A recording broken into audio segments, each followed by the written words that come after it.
picture this, right? It is 1892, Okay. and a 29-year-old school teacher turned journalist leaves her hometown. She lives in Memphis, Tennessee, and she heads out for a vacation in New York. Sounds nice enough. Right.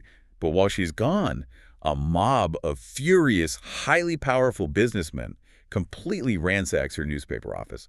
I mean, they destroy her printing presses, they sell off her assets, and they publicly threaten to hang her from a lamppost. Wow. Yeah, they say they will mutilate her and burn her alive if she ever dares to step off a train in Memphis again. It is the ultimate violent eviction. They weren't just trying to run her out of town, you know? Right. They were trying to completely erase her institutional memory. They wanted to destroy her ability to communicate. Because the destruction of that printing press, it was a very specific, calculated act of silencing. And she was threatened with death simply for publishing the truth. Exactly. And her response, which is just incredible, was to weaponize the one thing a mob cannot burn. Yeah. Data. So, welcome to today's deep dive. We are pulling apart the files on Ida B. Wells to see exactly how she reverse-engineered the system of American terror. It's such a vital story. It really is. Our mission for you, listening today, is to understand the absolute significance of her investigative journalism on the anti-lynching movement. We are looking at how she essentially pioneered the field of data journalism to fight systemic violence. Taking the raw numbers of her oppressors, basically. Yes, taking their numbers and building this globally undeniable indictment. When you look through the historical records, her autobiographical writings, and the really extensive sociological data she compiled, you realize she completely re-engineered how society understood violence at the time. Yeah, she didn't just write impassioned pleas. Right, which, that was the standard tactic for a lot of reformers of that era, just moral appeals. But she dismantled the entire ideological architecture of post-Reconstruction racial terror. She proved it wasn't random. Exactly. She proved the violence wasn't random, it wasn't lawless, and it certainly wasn't about justice. It was a very calculated economic and political mechanism. You know, when I was looking through our sources for this deep dive, Yeah. I couldn't help but draw a parallel to, modern-day open-source intelligence journalists. Oh, that's an interesting comparison. Right. Like the kind of reporters who take raw numbers, police reports, and news clippings and turn them into a narrative so undeniable it forces the entire world to pay attention. Yeah, I see that. But the thing is, the open-source analogy only goes so far. Because today, we have the internet, we have secure drops, we have encrypted messaging. And she had none of that. Exactly. Ida B. Wells was doing this in the 1890s. She was compiling this intelligence while the people who were generating the data were actively hunting her. The mechanical reality of what she achieved is just staggering. She synthesized these disparate pieces of public information, mostly from hostile sources, by the way, to reveal this hidden systemic truth. It's wild to think of. It really is. But to truly grasp how she systematically dismantled the justifications for, what they called lynch law, we can't just start with her in Memphis as this fully formed crusader. Right, we have to look at the crucible that forged her. Exactly. We have to go back to the beginning. Because if she's using data to fight mobs in her 30s, it begs the question of where she built up that level of psychological armor. You don't just wake up one day and decide to take on the entire Southern establishment. No, absolutely not. You have to be conditioned to view authority with deep skepticism. So let's start there. Ida Bell Wells was born into slavery in Holly Springs, Mississippi in 1862. Right in the middle of the Civil War. Yeah. And the trauma of that era, it didn't magically dissipate with the end of the war or emancipation. In 1878, when she was just 16 years old, a horrific yellow fever epidemic swept through her area. And the mortality rate of that specific epidemic was just catastrophic. It wiped out huge portions of the population. It did. The sources note she actually lost both of her parents, James and Lizzie, as well as her infant brother. Oh, wow. Yeah, and she only survived herself because she happened to be visiting her grandmother's farm outside of town when the quarantine lines were drawn. That is just heartbreaking. So put yourself in her shoes. You're 16. Your parents are gone. That total nightmare. And immediately, these well-meaning friends and relatives decide that the remaining 5 children need to be split up. They want to send them to foster homes or put them out to work as apprentices. Basically, the adults in the room have decided her fate. Right, but Ida just outright refuses. At 16. At 16. She lies about her age to the local school board. She secures a job as a teacher in a rural school about 6 miles away. And with the help of her grandmother, she single-handedly keeps her siblings together as a family unit. And she rides a mule to work every single day just to make that happen. It's unbelievable resilience. It really shows her fundamental refusal to accept the fate dictated to her by external authorities, even the well-meaning ones. Yeah, she wouldn't let them split her family. Right, that psychological resilience, that total insistence on self-determination, it becomes the absolute bedrock of her character. She learned at 16 that if she didn't take control of the narrative of her own family, the system would just dismantle it. That perfectly sets the stage for what happens a few years later, doesn't it? Oh, absolutely. So we move to 1883 and 1884. She's relocated to Memphis to find better-paying teaching work. And this brings us to the famous train incident. A huge turning point. Right. So she bought a first-class ticket on the Chesapeake and Ohio Railway. But the conductor ordered her to leave the lady's car and move to the smoking car. Which was already crowded and notoriously filthy. Exactly. So she refused. She literally planted her feet against the seat in front of her. He wasn't going anywhere. No. It actually took the conductor and two other men to physically drag her out of the car. And the worst part, the white passengers applauded while it was happening. Just humiliating and terrifying. But her response to being assaulted and humiliated like that, it wasn't to write a letter of complaint. Or just quietly accept it as the cost of living in the South. Right. She didn't just accept the indignity. She immediately sought legal And recourse. went straight to the law. She did. And in fact, when she suspected her first African-American lawyer had been paid off by the railroad to drop the case, she fired him. Oh, wow. Good for her. Yeah, she fired him, and she hired a white attorney instead.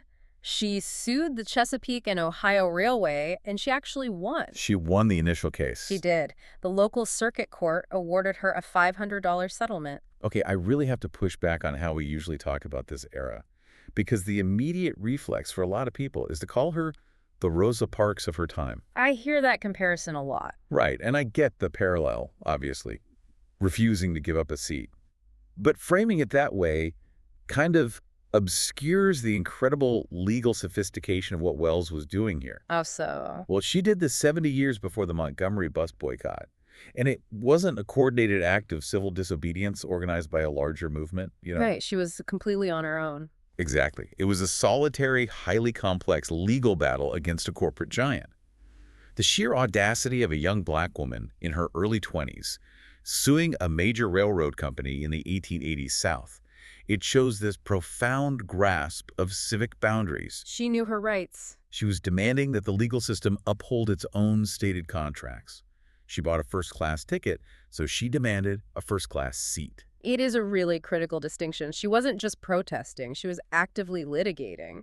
But the conclusion of this legal battle is what ultimately redirects her life's work, right? Yeah, unfortunately. Because the railroad company, possessing vast financial resources, appealed the decision to the Tennessee Supreme Court. Of course they did. And in 1887, the Supreme Court reversed the lower court's ruling. They took away her settlement. They stripped away the settlement, they ordered her to pay court costs, and they even authored an opinion claiming her purpose was merely to, quote, harass the railroad. You've got to be kidding. No. They stated her persistence was not in good faith.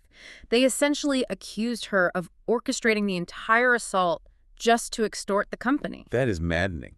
She plays by the rules. She uses the justice system exactly as it is designed to be used. She has all the evidence on her side. And the highest court in the state still crushes her and calls her a fraud. It really shatters her remaining faith in American institutions. Wells actually wrote in her diary about her profound disappointment. She cried out, "Oh God, is there no justice in this land for us?" You can feel the despair in that. You really can. The Tennessee Supreme Court proved to her that the legal system could not be trusted to dispense justice for Black Americans, because the law itself was being interpreted through the lens of white supremacy. So if the courts are corrupt, she realizes she needs a different tribunal. Exactly. This realization pushed her decisively away from legal advocacy and straight toward journalistic exposure. She needed the court of public opinion. Right. She began writing columns for a local church weekly under the pen name Iola. And even writing under a pen name, she wasn't playing it safe. Oh, not at all. She started writing articles attacking racist Jim Crow policies.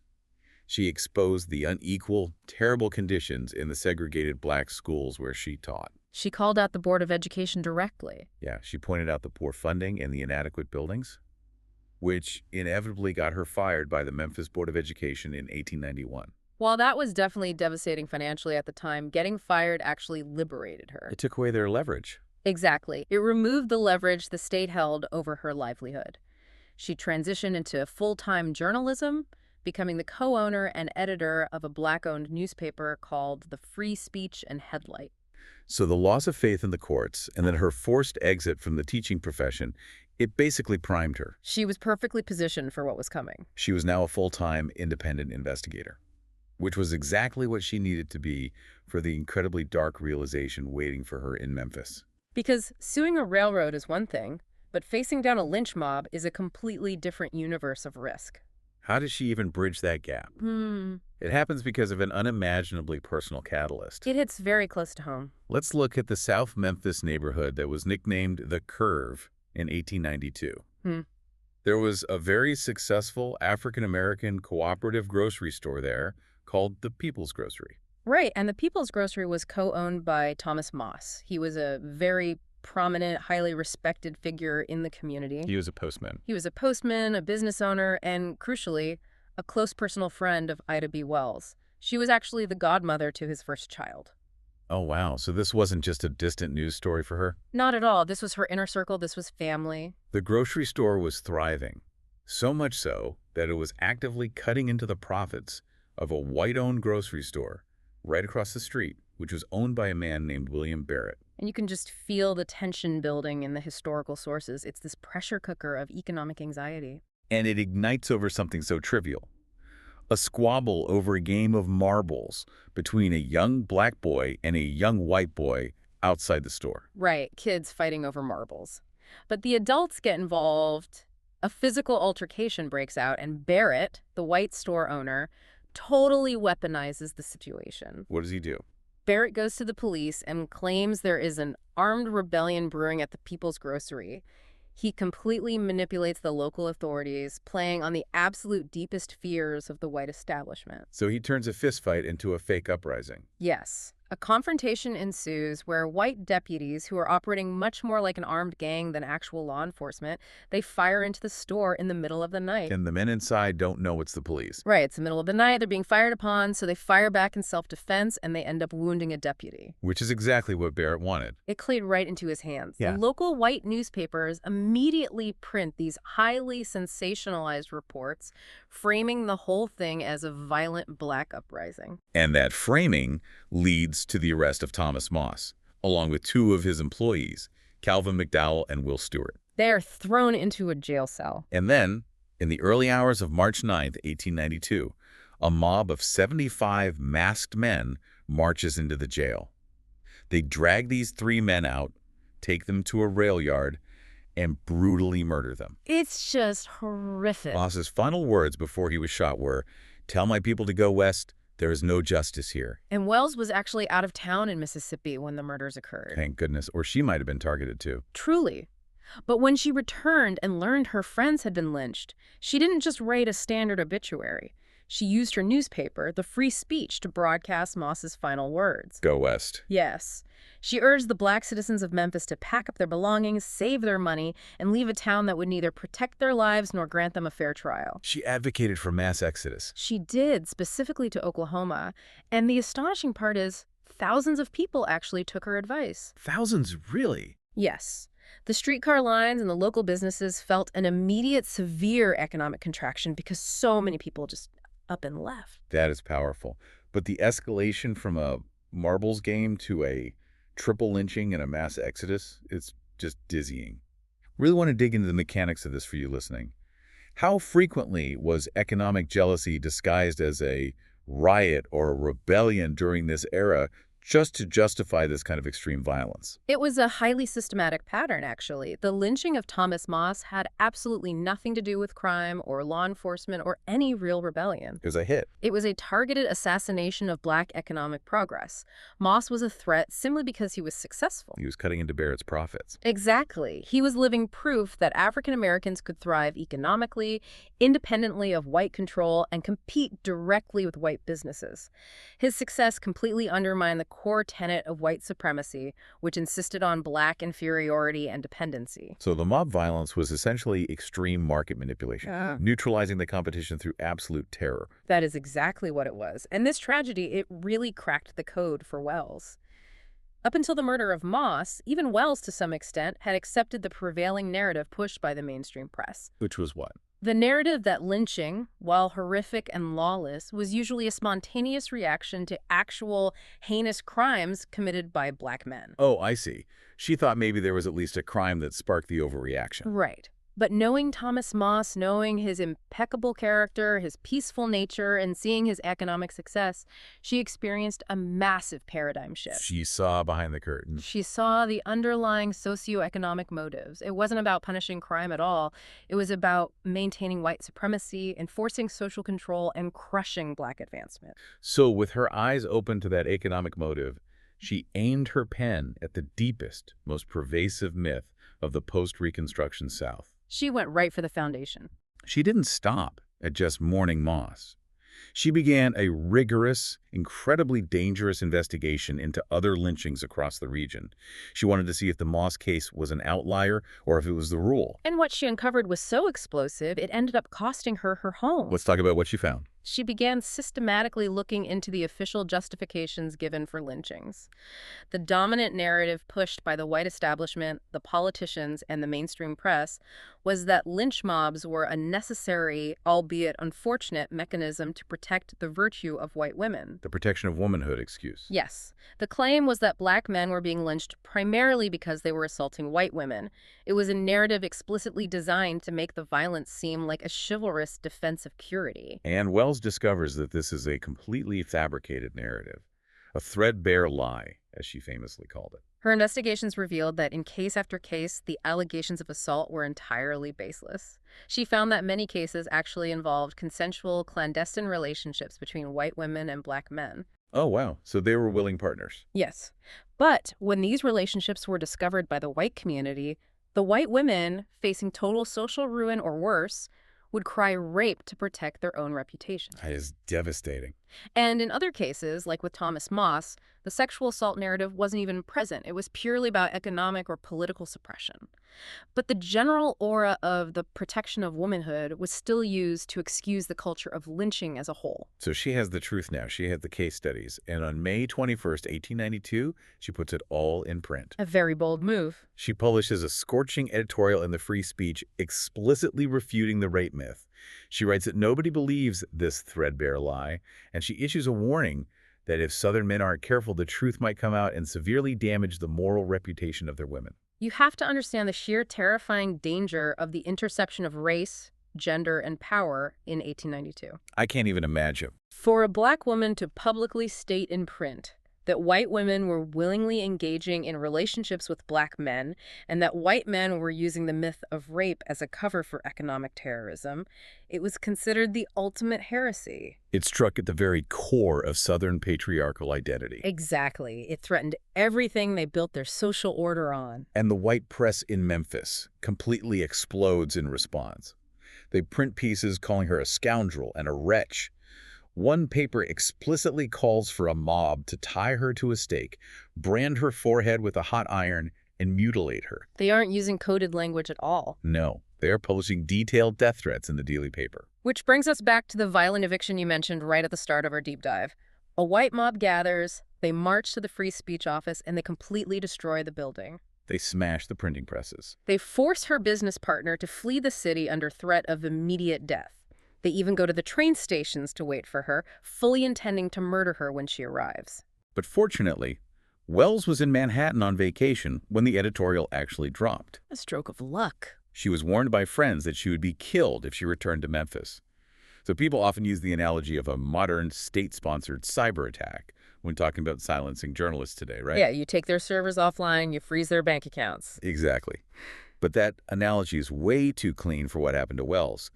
This was physical erasure. They wanted to break the iron of her press and break her body. But ironically, just like attempting to censor a story today often draws massive global attention to it, destroying her office only amplified her voice. The Streisand effect, basically. Exactly that.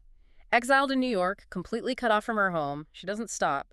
She sits down and writes her groundbreaking 1892 pamphlet Southern Horrors, Lynch Law in all its phases. And Southern Horrors is just a masterpiece of early sociological journalism. It really is. In it, she deeply unpacks the intersections of race, gender, and economics. And one of the most striking elements of her writing is her use of biblical metaphors to deconstruct the Southern mythos. Yes, wanted to bring this up. She describes black men as poor, blind Afro-American Samsons falling victim to white Delilahs. I want to pause on that because the rhetoric is just brilliant. Walk me through why that specific Samson and Delilah metaphor was so revolutionary and frankly so dangerous for her to use. Well, by invoking Samson and Delilah, she is completely flipping the script of victimhood and aggression. How so? The prevailing Southern propaganda casts the white woman as the pure, innocent victim and the black man as the savage, uncontrollable predator. But by casting the white woman as Delilahs, she's suggesting they are the cunning betrayers.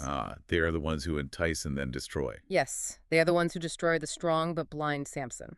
Samson represents the black men who were lured into these relationships only to be betrayed to the lynch mobs when it became convenient for the women to save face. That is so powerful. And debunking this specific sexual myth was revolutionary because the protection of white womanhood was the foundational moral excuse for the entirety of Jim Crow segregation and racial violence. Right. Take away that excuse, take away that thin veneer of chivalry, and all that's left is naked, barbaric economic terrorism. Exactly. She pulled the mask off the entire system. But having survived the mob's wrath and published Southern Horrors, Wells realizes something incredibly frustrating. The Northern response. Right. Fiery editorials and brilliant pamphlets, no matter how articulate or true, weren't enough to convince a skeptical, largely apathetic Northern public. People up north either didn't know the full extent of what was happening or they actually bought into the Southern propaganda. They thought, well, maybe the lynchings are a bit rough, but it's just frontier justice for actual crimes. Yeah, they assumed there must be some fire where there's smoke. So she realized she needed more than rhetoric and localized case studies. She needed cold, hard, unassailable numbers. Which leads to her next major publication, which represents this massive evolutionary leap in investigative journalism.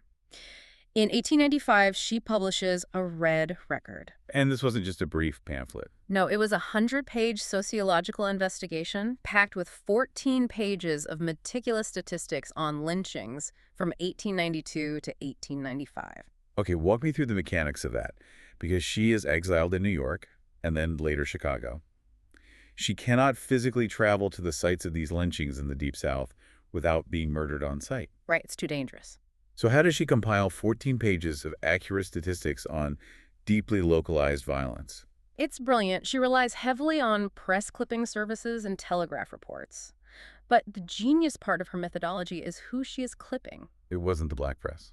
No. Did she rely on black witnesses or the black press? No, because she knew those could be easily dismissed by white audiences as biased or exaggerating. Right, they'd say, oh, they're just making it up to defend their own. Exactly. So she sourced her data almost entirely from white correspondents, white press bureaus, and mainstream white newspapers like the Chicago Tribune. Let that sink in. She is sitting in Chicago, reading the white Southern newspapers that are actively gloating about the lynchings, and she is tallying the numbers. Precisely. It is an epistemological masterstroke. By weaponizing the oppressor's own data against them, she created an irrefutable empirical record. If a white audience in Boston or New York wanted to deny her claims, they would literally have to deny the reporting of their own white journalists and Southern sheriffs. She trapped them in their own documented reality. She really did. And in A Red Record, she doesn't just list the numbers, she categorizes Southern violence into 3 distinct historical eras. I think it's vital for you, the listener, to really understand this, because it shows how the justification for violence morphed over time to meet the economic needs of the ruling class. It was a very adaptable system of terror. So first, she outlines the era of slavery. She notes that violence was used specifically to crush suspected rebellions. Right. She astutely points out that during slavery, fatal lynchings were actually relatively rare because an enslaved person was considered valuable property. As horrifying as that is to say. It's the economic reality of the time. The violence was brutal whippings, torture, but it was calculated to maintain the labor force, not to extinguish it. You don't destroy your own capital. So the fatal violence was reserved for crushing insurrections. just to maintain the economic system of chattel slavery. Exactly. Then we move to Era 2, Reconstruction. The slaves are freed. They are no longer property. Now, she argues the violence shifts entirely. Because the economic relationship changed. Right. White mobs murder black people to suppress black political activity and voting. The Ku Klux Klan rises specifically to terrorize the black electorate. They are terrified of what they called Negro domination at the ballot box. So the violence becomes a tool of political disenfranchisement. Because if you can't own the labor, you must control the government that regulates the labor. Wow. And then we arrive at the third era, post-Reconstruction. This is the era she is actively living in. Yes. Because black political power had largely been suppressed through that violence, poll taxes, and new segregation laws, a new justification had to be invented to continue the terror. They needed a new excuse to suppress black economic progress. And that, she argues, is when the rape myth was wholesale invented. Exactly. Once they couldn't claim they were putting down slave rebellions, and they couldn't claim they were fighting political domination because black people couldn't even vote anymore, they pivoted. They pivoted to protecting white womanhood. Yes. It became the ultimate, unassailable excuse to murder successful black men like Thomas Moss. She lays out this flawless, data-backed timeline. She proves the justifications are just constantly shifting lies. But her conclusion in a red record is incredibly stark. It is not a hopeful conclusion. No. Looking at the data, she realizes that appealing to the reason and compassion of Southern whites is a complete dead end. The data shows they aren't misunderstanding the situation, they are executing a strategy. They know exactly what they're doing. This leads to a quote that honestly stopped me in my tracks when I read the sources. Yeah. She famously stated that a Winchester rifle should have a place of honor in every black home for armed self-defense. It is a profound philosophical shift from moral persuasion to militant realism. She is looking at the sheer volume of extrajudicial killings and concluding that the social contract is entirely broken. The state will not protect us, so we must protect ourselves. I really want to focus on that Winchester rifle quote for a second. Yeah. Because it sounds so radically different from the sanitized, purely nonviolent versions of civil rights history we're often taught in school. Oh, definitely. We're usually presented with a narrative of patient endurance and passive resistance. How did this militant stance sit with other contemporary black leaders at the time? It created deep ideological friction. You have to remember the context of African-American leadership in the late 19th century. Who are the other major figures? Well, you had figures like Booker T. Washington, who was arguably the most powerful black man in America at the time. Right. Washington advocated for a much more diplomatic, accommodationist approach. He believed that black Americans should focus on vocational training, agricultural skills, and economic self-reliance. So focus on building yourself up. Right, and essentially not agitate for political rights or fight back violently against segregation. His philosophy, which he often outlined in his famous Atlanta Compromise speech, was that if black people made themselves indispensable economically, white society would eventually grant them equality. So his argument was essentially, keep your head down, don't provoke the mob, and build your own wealth. Exactly. And then you have Ida B. Wells. Right, who was looking at the raw data of thousands of bodies and saying, accommodation is getting us murdered. Because Thomas Moss kept his head down and built wealth, and they killed him for it. Exactly. The law will not protect us. We must arm ourselves and protect our own families. It makes complete sense based on her data. It does, but her radical realism made her a highly controversial figure even among her peers. She was viewed by many, especially male leaders, as too radical, too outspoken, and too unwilling to compromise with the white establishment. She's hitting a wall on all sides. Southern whites want to kill her. Northern whites are largely apathetic. And even some of her own allies think she's being too aggressive and jeopardizing their delicate political compromises. It's an incredibly isolating position. So recognizing that American logic, morality, and even internal leadership were failing to criminalize lynching, Wells executes a brilliant strategic pivot. This is where she goes global. She decides to apply pressure from the outside in. Blocked by indifference and complicity in the United States, Wells decides to shame America on the world stage. She travels to Great Britain for extensive speaking tours, first in 1893 and again in 1894. Let's talk about the logistics of that, because she's not independently wealthy. She's an exiled journalist whose office was just destroyed. Funding was definitely an issue. How does she fund this? And how does she even get in the door in Britain? Well, she actually goes as a working journalist. She becomes the first African-American woman to be a paid correspondent for a mainstream white newspaper at the Daily Inter-Ocean in Chicago. A huge milestone in itself. They pay her to send reports back home while she tours, which provides her with the platform and the funding to make the trip. And in Britain, she finds a completely different cultural and political environment. How so? She speaks to audiences of thousands in England, Scotland, and Wales. She brings her data, she brings her pamphlets, and crucially, she displays shocking, undeniable photographs of lynchings. Visual proof. Yes, the British public, who largely consider themselves morally superior, having abolished slavery throughout their empire decades earlier, were absolutely horrified by what she showed them. They couldn't believe it. They were appalled that a nation claiming to be a civilized republic was openly allowing public torture. But she doesn't just give speeches and pass the hat. She rallies this massive moral crusade into a formal institution. She helps establish the British Anti-Lynching Committee. And the membership list of this committee is just staggering. We're talking the Duke of Argyll, members of Parliament, the Archbishop of Canterbury, and highly influential newspaper editors. She gets the highest echelons of British society to sign on. The people who literally control the empire are backing her cause. But she also knows that British aristocratic disapproval isn't enough to stop a mob in Georgia. Moral outrage from across the ocean doesn't stop a bullet. Right. So she uses them to hit the South where it actually hurts. And this is perhaps the most tangible, brilliant outcome of her international strategy.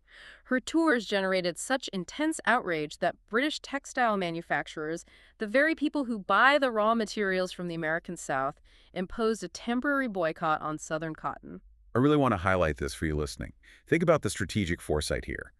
Long before the international boycotts against apartheid South Africa, long before modern divestment campaigns, Ida B. Wells was using British textile workers and aristocrats to hit Southern cotton barons directly in the wallet. She weaponized the global supply chain against local terror. It is brilliant. It completely proves her core thesis.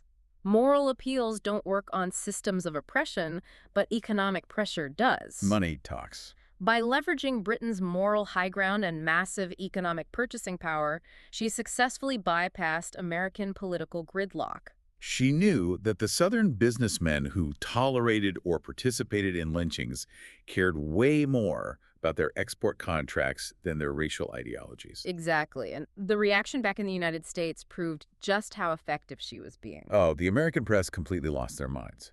The New York Times, one of the papers of record, published these vicious, racist attacks against her.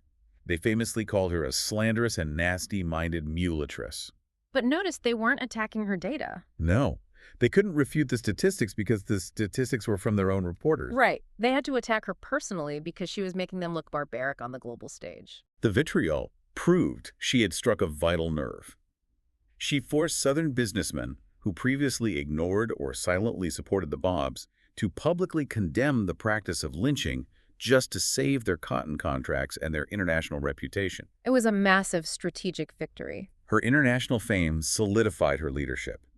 She returns to America as a global figure, but as she continued her work back home, she found herself fighting battles on multiple fronts. Because her fight against racial terror naturally bled into a fight for political power. Specifically the right to vote, because if you can't rely on the courts and you have to rely on international boycotts just to stay alive, the only permanent solution is to elect people who will actually enforce the law. Exactly. And this brought her into direct conflict with the predominantly white women's suffrage movement. This brings us to a really crucial, often overlooked aspect of Wells's legacy. Her absolute refusal to be sidelined by anyone, including her supposed progressive allies. Her role in the suffrage movement was inextricably linked to her crusade against racism. For Wells, enfranchisement wasn't just a philosophical debate about gender equality or a symbol of civic inclusion. It was survival. It was a pragmatic, literal matter of life and death. Voting was a tool necessary for Black survival. If Black men and women could vote, they could elect sheriffs who wouldn't hand prisoners over to mobs. And judges who wouldn't reverse legitimate lawsuits, like what happened to her with the railroad. Exactly. So let's talk about the Willard controversy, because this really highlights the friction between Wells and white progressives at the time. Frances Willard was the powerful head of the Women's Christian Temperance Union, the WCTU. It was a massive, predominantly white women's organization that advocated for prohibition and women's suffrage. They had immense political clout. But while touring Britain, Wells publicly clashed with Willard. Wells called Willard out for being conspicuously silent on the issue of lynching in the American South. Why was Willard silent? Because the WCTU was trying to build a national coalition, which meant they desperately needed the support of Southern white women. To get that support, Willard was willing to turn a blind eye to racial terror. A political compromise at the expense of black lives. Exactly. And furthermore, Wells exposed an interview where Willard had actually blamed African Americans for the defeat of temperance laws in the South using deeply racist rhetoric. What does she say? Willard had claimed the colored race multiplies like the locusts and stated that the safety of women is menaced, essentially repeating the very same rape myth that Wells had risked her life to debunk. It's astounding. She's fighting a two-front war here. One against the Southern lynch mobs holding the ropes, and another against the polite exclusionary politics of Northern white feminists. Feminists who wanted her to wait her turn, stay quiet about race, and not alienate the South so they could get the vote first. And we see this dynamic climax spectacularly at the 1913 women's suffrage procession in Washington, D.C. This was a massive march organized by Alice Paul and others the day before Woodrow Wilson's inauguration. Thousands of suffragists from across the country gathered to demand the vote. It was highly choreographed, and Wells attended with a delegation from Illinois representing the Alpha Suffrage Club, which she had founded. Walk me through the logistics of that march, because the insult here is profound.